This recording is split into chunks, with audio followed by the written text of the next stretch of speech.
Why Gen Z is abandoning traditional investments in 2026. In last video, we uncovered the economic inheritance Gen Z was handed, financial crises, inflation shocks, housing barriers, and institutional strain.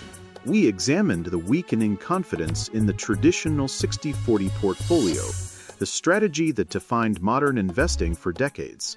We saw bonds fall alongside stocks. We saw inflation disrupt stability. We saw retirement systems questioned. So now the real question emerges. If Gen Z does not fully trust the old blueprint, where is their money actually going? Because capital does not disappear, it moves. And in 2026, it is moving fast into digital assets, into fractional ownership, into creator equity, into AI-driven income streams, into climate-focused funds. This is not random speculation. It is a reallocation, a generational shift in capital strategy. And what we are about to explore in this video is not theory, it is practical. Real platforms, real asset classes, real risk exposure. This is where the abstract conversation becomes concrete. If last video explained why the shift is happening, this video reveals how it is happening and whether this new model is sustainable or dangerously unbalanced. Stay with me, because what Gen Z is building may not just reshape their portfolios, it may reshape the future of investing itself. Let us follow the money, where the money is going. The assets powering the generational shift. If last video showed us why the traditional model is being questioned, this one reveals the alternatives. And this is where the story becomes concrete. Because Gen Z is not sitting in cash. They are reallocating aggressively across 5 major categories. 1. Digital assets and cryptocurrency. The most visible shift is into crypto. Unlike previous generations, Gen Z did not discover digital assets as speculation. They grew up online. To them, digital ownership is natural. The rise of Bitcoin introduced the concept of decentralized money, no central authority, no physical limitation, fixed supply mechanics. For a generation skeptical of institutional control, this was philosophically powerful. Then came Ethereum, enabling programmable contracts and decentralized applications. Suddenly, blockchain was not just currency, it was infrastructure. Why this matters? 24/7 markets, fractional ownership, global accessibility, transparent ledger systems. Even institutional players have entered the space. BlackRock has launched digital asset products, signaling institutional acknowledgement. To Gen Z, this validates early conviction. But crypto is only one piece. 2. Fractional and tokenized real estate. Traditional home ownership requires large upfront capital, long-term debt, geographic stability. Many Gen Z investors prefer flexibility. Instead of owning one home, they buy fractional shares of multiple properties through digital platforms. Tokenization allows real estate exposure without managing tenants committing to a 30-year mortgage being tied to one city. This aligns with remote work and mobile lifestyles. Ownership becomes modular, scalable, liquid, at least compared to traditional property. 3. The creator economy as equity. Here is something previous generations rarely considered: investing in people before they become public brands. Gen Z understands platform economics. They have watched creators build businesses from bedrooms. Instead of only buying public stocks, younger investors are participating in equity crowdfunding, backing early-stage startups, supporting creator-led product brands, investing in private digital businesses. This is riskier, but it offers asymmetric upside. And in a digital economy, asymmetric upside is attractive. 4. AI as an investment class. Artificial intelligence is not just a stock category, it is a productivity multiplier. Gen Z invests in AI exposure through companies like NVIDIA, Microsoft, AI-focused exchange-traded funds. But they also invest differently. They invest in learning AI tools. They invest in automating workflows.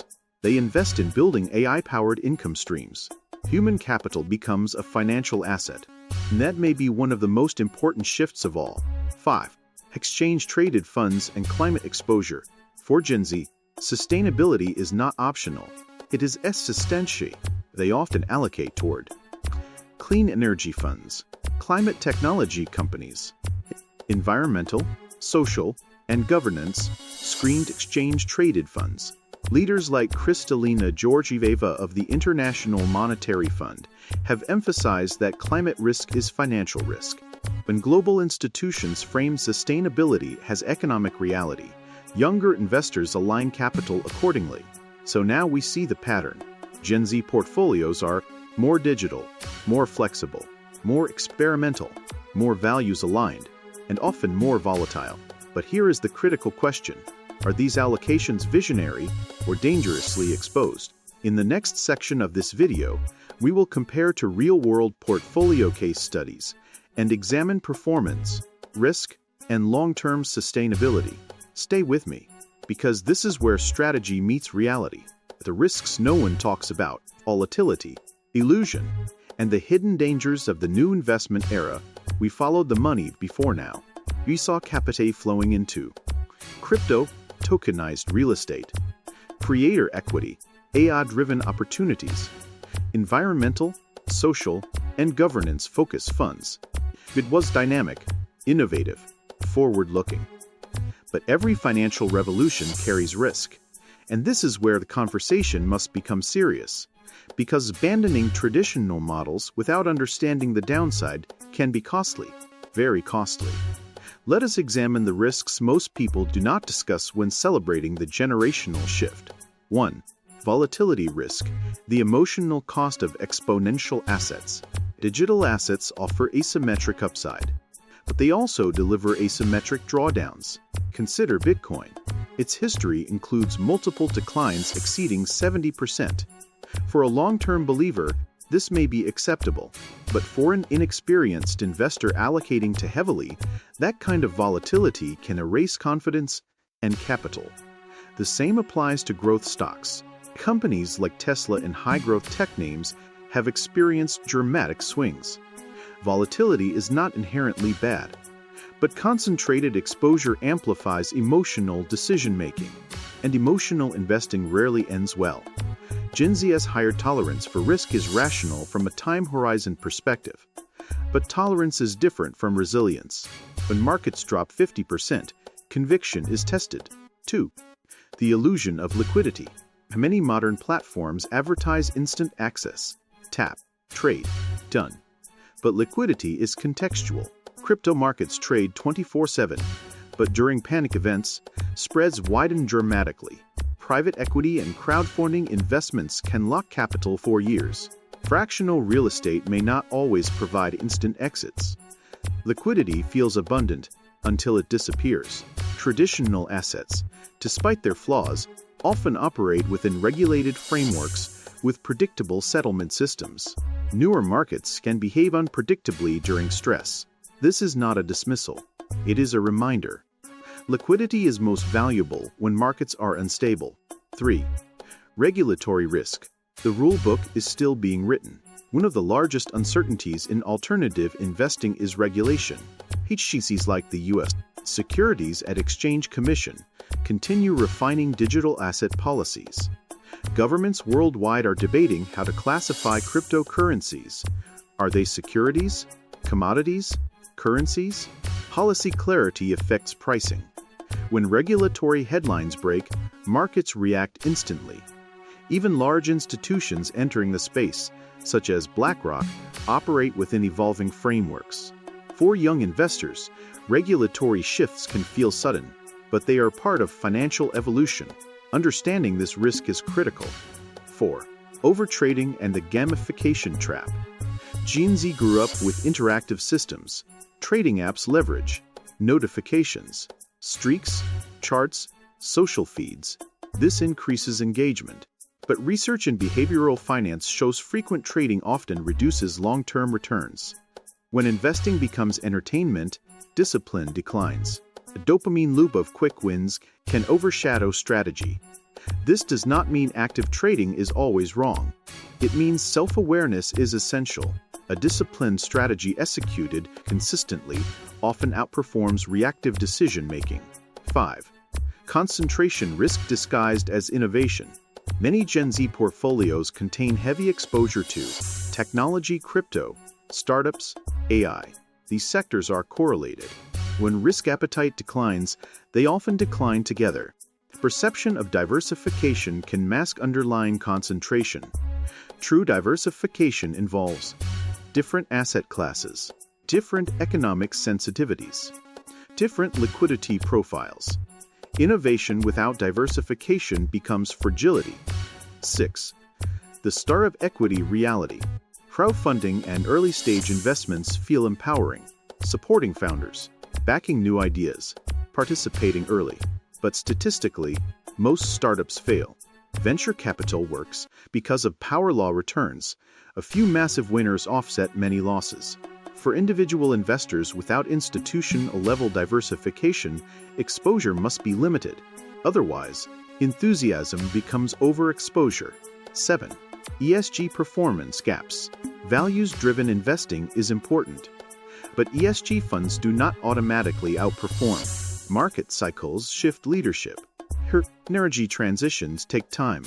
Short-term underperformance can test conviction.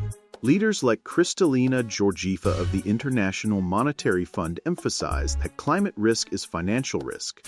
But translating macro themes into profitable portfolio allocation requires careful evaluation. Purpose must align with prudence. 8. The AI hype cycle. Artificial intelligence represents real productivity transformation. Companies such as NVIDIA, Microsoft benefited from AI infrastructure demand, but hype cycles inflate valuations quickly. When expectations outpace earnings, corrections follow. AI is transformative, but even transformative sectors experience bubbles. Disciplined entry points matter. 9. The psychological fatigue factor. High volatility portfolios require emotional stamina. Daily swings, constant news, rapid shifts. Misenvironment can cause burnout. Traditional long-term investing required patience. Modern investing demands attention. That attention comes at a mental cost. Financial strategy should enhance life, not consume it. 10. Intergenerational blind spots. Older generations may underestimate digital transformation. Younger generations may underestimate historical cycles. Every era believes it is different. Often, it is. But human behavior remains consistent. Greed, fear, optimism, panic. These patterns repeat. The tools change. The psychology does not. The balanced perspective. Here is the key insight. Gen Z is not wrong to innovate, but innovation without risk management becomes speculation. Traditional investing was slow but stable. Modern investing is dynamic but volatile. The future likely belongs to integration, not abandonment, not blind adoption, integration.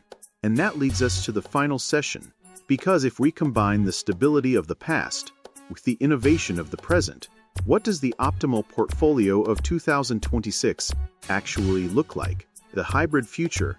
What smart investing looks like in 2026 and beyond. We have examined the inheritance. We have analyzed the cracks in the 60-40 model. We have followed the money into crypto, tokenization, creator equity, AI, and ESG. We have confronted the risks. Now comes the most important question. How does investing look like in 2026? Because this story is not about choosing sides. It is about evolution. The false choice. The biggest mistake investors can make today is believing they must choose traditional markets or digital innovation. That is a false choice. The strongest portfolios in this decade are not ideological. They are adaptive. They combine stability from legacy systems, growth from emerging systems. This is not rebellion. It is synthesis. The hybrid allocation framework. Let us build a modern example portfolio for a long-term investor with high risk tolerance. Not financial advice, but a structural illustration. 1. The core 40 to 60% broad-based equity exposure through diversified index funds. Global market coverage, low fees, long-term compounding. These still matter. Companies like Apple Inc., Microsoft, and diversified exchange-traded funds remain foundational. because they represent productive economic engines. The core provides ballast. 2.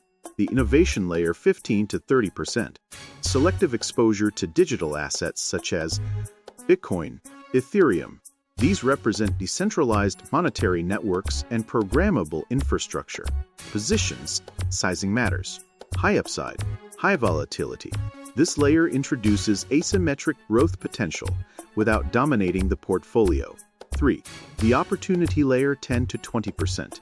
Private markets, crowdfunding, creator-led brands, tokenized real estate. Access has expanded beyond institutions, but discipline is critical. Diversify within this layer. Assume some losses. Expect illiquidity. Treat it as venture-style capital. 4. The human capital allocation, 10 to 15%.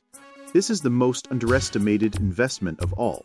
Learning AI tools, acquiring digital skills, building independent income streams. Exposure to companies like NVIDIA offer indirect AI growth. But building personal AI literacy compounds faster than passive exposure alone. Gen Z understands this intuitively. Human capital is a financial asset. 5. The stability buffer, 5 to 15%. Cash reserves. Short-duration instruments.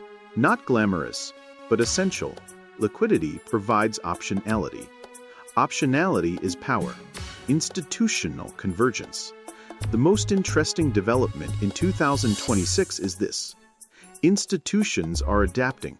The same BlackRock was focused almost entirely on traditional portfolios is now exploring tokenization.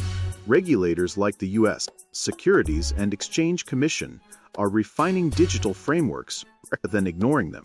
Global policy discussions at the World Economic Forum increasingly center on digital assets, financial inclusion, and sustainability. This signals convergence. What began as generational divergence is becoming institutional integration. The future will not be purely decentralized. It will not be purely traditional. It will be interoperable. What older generations can learn from Gen Z: adaptability, comfort with technology, openness to new asset classes, skill-based investing. Younger investors often move faster. They experiment. They test. They iterate.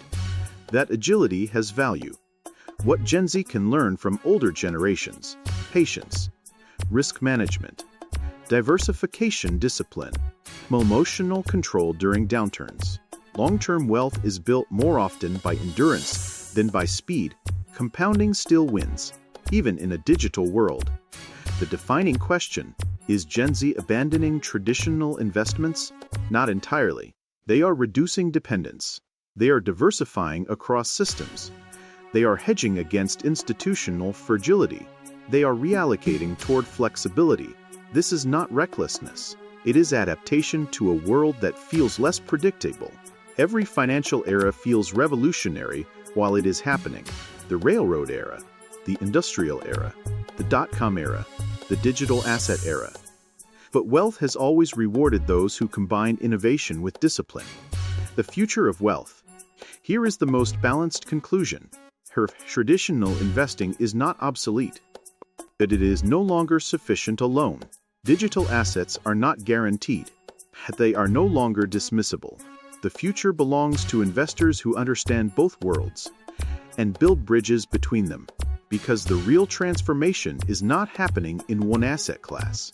It is happening in mindset. From fixed to flexible, from static to dynamic, from centralized to distributed. And that shift may define the next generation of wealth creation. If this documentary helped you understand the generational shift shaping global markets, then you already know something powerful. This conversation is just beginning. Capital is moving. Technology is accelerating. Institutions are adapting, and the investors who stay informed and not reactive will be the ones positioned strongest. If you value balanced analysis without hype, take a moment right now. Like this video. It helps more people understand how investing is evolving. Share it with someone who thinks traditional investing is either dead or untouchable. And subscribe, because this channel exists for one reason: clarity in a noisy financial world. The rules are changing. Stay informed, stay disciplined, stay adaptable. And I will see you in the next deep dive